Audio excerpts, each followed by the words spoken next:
कार्तिक महात्म नवा अध्याय। राजा पृथु ने कहा, हे नारद जी, आपने कार्तिक मास के व्रत में तुलसी की जड़ में भगवान विष्णु का निवास बताकर उस स्थान की मिट्टी का पूजन बतलाया है। अब मैं भी श्री तुलसी जी के महात्म्य को सुनना चाहता हूँ। तुलसी जी कहाँ हैं और कैसे उत्पन्न हुई, ये बताने की आप कृपा करें। नारद जी ने कहा, हे राजन, एक समय जब देवगुरु बृहस्पति और देवराज इंद्र कैलाश पर्वत पर शंकर जी का दर्शन करने के लिए गए तो शंकर जी ने उनकी परीक्षा ली। उन जटाधारी दिगंबर ने उनका मार्ग में ही अनुरोध कर डाला।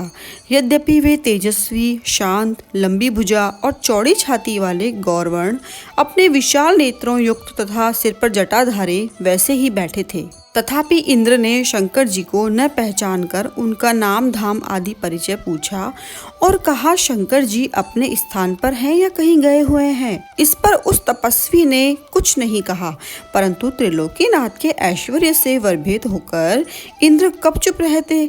उन्होंने क्रोध से घुड़क कर कहा, अरे मैं पूछता हूँ तो उत्तर क्यों नहीं देता। मैं अभी तुझे इस वज्र से मारता हूँ, फिर देखता हूँ तुझ दुर्मति की रक्षा कौन करता है।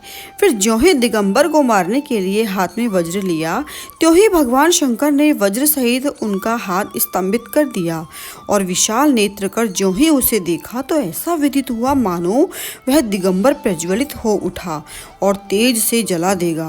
भुजाएं स्तंभित होने से इंद्र के क्रोध और दुख का अंत न रहा, परंतु ज्यों ही बृहस्पति जी ने उसको प्रज्वलित देखा त्यों ही अपनी बुद्धि से उनको भगवान शंकर जानकर प्रणाम किया और इंद्र को भी उनके चरणों में गिराया।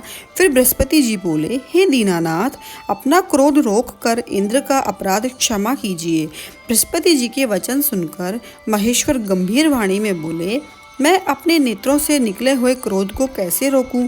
तब बृहस्पति जी बोले, हे भगवान, भक्तों पर तो दया करनी ही चाहिए, अतः अपना भक्त वत्सल नाम सार्थक कीजिए और इस तेज को शांत कर इंद्र का उद्धार कीजिए। तब भगवान शंकर ने कहा, मैं तुम्हारी स्तुति से प्रसन्न हूँ जो तुमने इंद्र को जीवन दान दिलाया। अब मैं तुम्हें अपने वरदान द्वारा जीव नाम से विख्यात करता हूँ। मेरे नेत्रों की अग्नि अब इंद्र को पीड़ित नहीं करेगी। ऐसा कहकर शंकर जी ने अपने माथे से निकले हुए तेज को लेकर क्षीर सागर में डाल दिया। फिर लीलाधारी भगवान अंतर्धान हो गए।